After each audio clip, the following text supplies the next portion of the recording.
അസ്സലാമു അലൈക്കും. നമസ്കാരം. നമ്മുടെ കുഞ്ഞുങ്ങളിൽ അവർ അറിയാതെ സംഭവിച്ചു പോകുന്ന ചില പ്രശ്നങ്ങളുണ്ട്.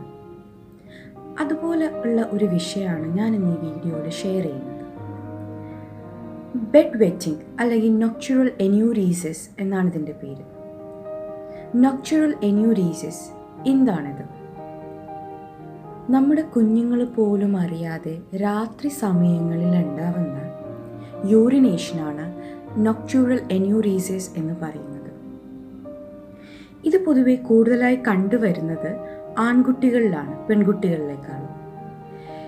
ഇതൊരു 5 വയസ്സ് കഴിയുമ്പോഴത്തേക്ക് ഒരു 15% കുട്ടികളിൽ ഇങ്ങനെയുള്ള ഒരു ഹാബിറ്റ് മാറാറുണ്ട്.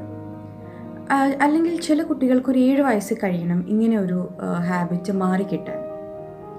എന്തായിരിക്കും അപ്പോൾ ഇതിനൊരു കാരണം? കുറച്ച് കാരണങ്ങളുണ്ട്. ബ്ലാഡറിൻ്റെ മെച്യൂറേഷനിലുള്ള കുറവ്, നമ്മുടെ മൂത്രസഞ്ചിയുടെ അവർ മെച്യൂർഡ് ആയിട്ടില്ല, കറക്റ്റ് ആയിട്ടുള്ള അതിലൊരു ഡിലേ സംഭവിച്ചിട്ടുണ്ടെങ്കിൽ, നമ്മുടെ ബ്ലാഡറിന് ബ്രെയിനിലേക്ക് ഒരു ഇൻഫർമേഷൻ പോകുന്നുണ്ട്. അതായത് നമുക്ക് ബ്ലാഡർ ഫുള്ളായി, ഇപ്പോൾ നമ്മൾ യൂറിനേറ്റ് ചെയ്യേണ്ട ടൈമാണ് എന്നുള്ളത് നമ്മുടെ കുഞ്ഞുങ്ങളിൽ ആ ഒരു മെച്യൂരിറ്റി എത്താതെ വരിക. പിന്നെ അവർ ഡീപ്പ് സ്ലീപ്പിലേക്ക് പോവുക. അപ്പോഴും ഈ ഒരു ഇൻഫർമേഷൻ, ബ്രെയിൻ കൊടുക്കുന്ന ഇൻഫർമേഷൻ അവിടെ കറക്റ്റായിട്ട് പ്രോസസ്ഡ് ആവുന്നില്ല. പിന്നെ നമ്മുടെ കുട്ടികളിൽ സൈക്കോളജിക്കലായിട്ടുള്ള പ്രശ്നങ്ങൾ ഉണ്ടാവുക. ആങ്സൈറ്റി, ഡിപ്രഷൻ, സ്ട്രെസ്, സ്കൂളിലുണ്ടാവുന്ന ബുള്ളിയിങ്, അവരുടെ ഫ്രണ്ട് മിസ്സാവുക, അങ്ങനെയുള്ള പ്രശ്നങ്ങൾ. പിന്നെ മെയിനായിട്ട് നോട്ട് ചെയ്യുന്ന ഒരു പ്രശ്നം എന്താണെന്ന് വെച്ചാൽ, പോട്ടി ട്രെയിനിങ് തുടങ്ങുന്ന ഒരു പ്രായമുണ്ടല്ലോ. ചില കുട്ടികളിൽ ഒരു 1.5 വയസ്സാകുമ്പോഴത്തേക്ക് അവർ റെഡിയാവും. ചില കുട്ടികൾ 2-2.5 വയസ്സാകുമ്പോഴാണ് പോട്ടി ട്രെയിനിങ്ങിന് അവർ റെഡി ആവുന്നത്. അങ്ങനെ പോട്ടി ട്രെയിനിങ് ചെയ്ത് തുടങ്ങുന്ന കുട്ടികളിൽ അപ്പോഴത്തേക്ക് ഒരു പുതിയ ഒരു കുഞ്ഞും കൂടി ആ ഫാമിലിയിലേക്ക് വരിക. അപ്പോൾ കുട്ടിക്ക് അത് ഭയങ്കര ഒരു ഇമോഷണലി കുട്ടിക്ക് അത് ഭയങ്കര ഒരു സ്ട്രെസ് ഉണ്ടാക്കുന്ന ഒരു സംഭവമാണ്. അപ്പോൾ അങ്ങനെ ആകുമ്പോൾ കുട്ടികളത് ആ സ്ട്രെസ് എക്സ്പ്രസ് ചെയ്യുന്നത് രാത്രിയിലുള്ള ഈ യൂറിനേഷൻ അങ്ങനെ ആയിരിക്കും അവരത് എക്സ്പ്രസ് ചെയ്യുന്നത്. പിന്നെ ADH എന്നുള്ള ഹോർമോൺ ഉണ്ട്, അതിൻ്റെ പ്രവർത്തനക്കുറവ്.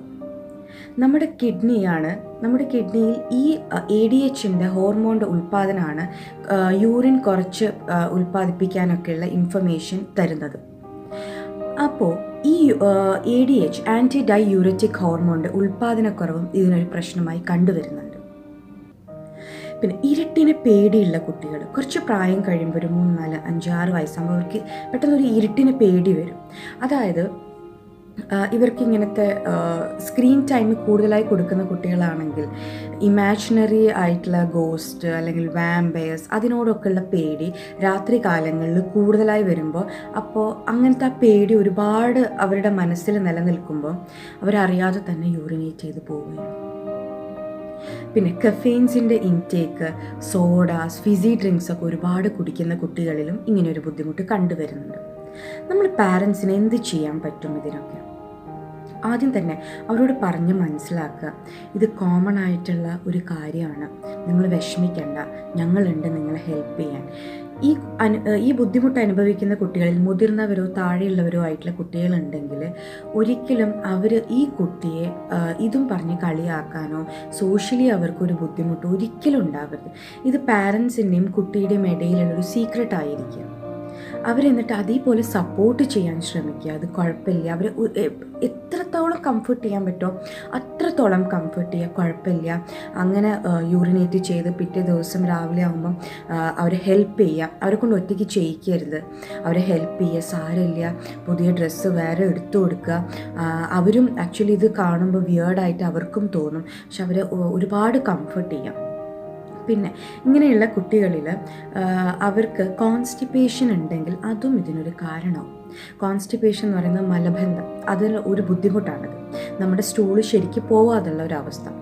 അത് എങ്ങനെയാണ് കുട്ടികളിൽ വരുന്നതെന്ന് വെച്ചാൽ, നമ്മളൊരു പോട്ടി ട്രെയിനിങ് തുടങ്ങിക്കഴിഞ്ഞാൽ കുട്ടികൾ കളിയുടെ ഇടയിലൊക്കെ സ്റ്റൂള് പാസ് ചെയ്യേണ്ട സമയമായാൽ പോലും അവർ ഈ കളി കഴിഞ്ഞിട്ട് ഇനി ബാത്റൂമിൽ പോവാം എന്നുള്ളൊരിതിൽ അവരതവിടെ വയ്ക്കും.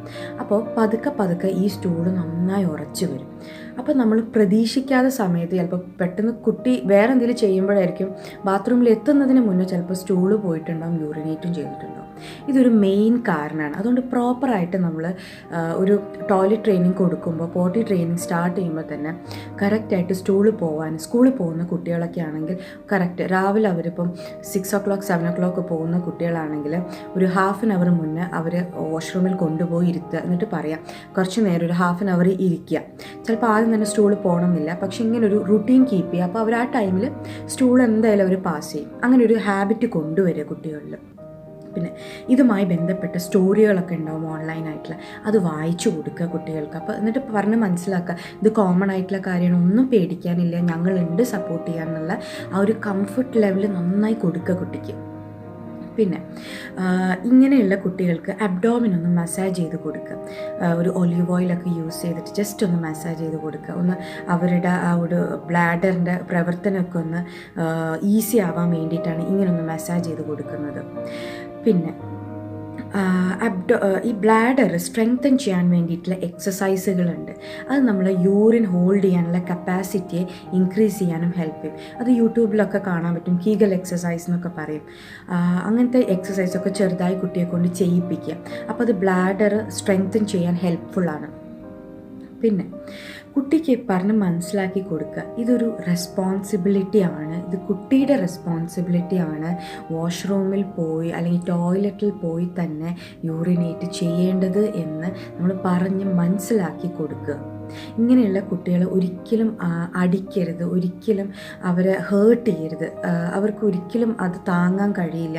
അവർക്കും നല്ല വിഷമം ഉണ്ടാവും, പക്ഷെ അവർ ട്രൈ ചെയ്യുന്നുണ്ടാവും. അവർ ആ ട്രൈ സക്സസ്ഫുൾ ആവാൻ വേണ്ടി നമ്മൾ പാരൻസും ഹെൽപ്പ് ചെയ്യാണ് വേണ്ടത്.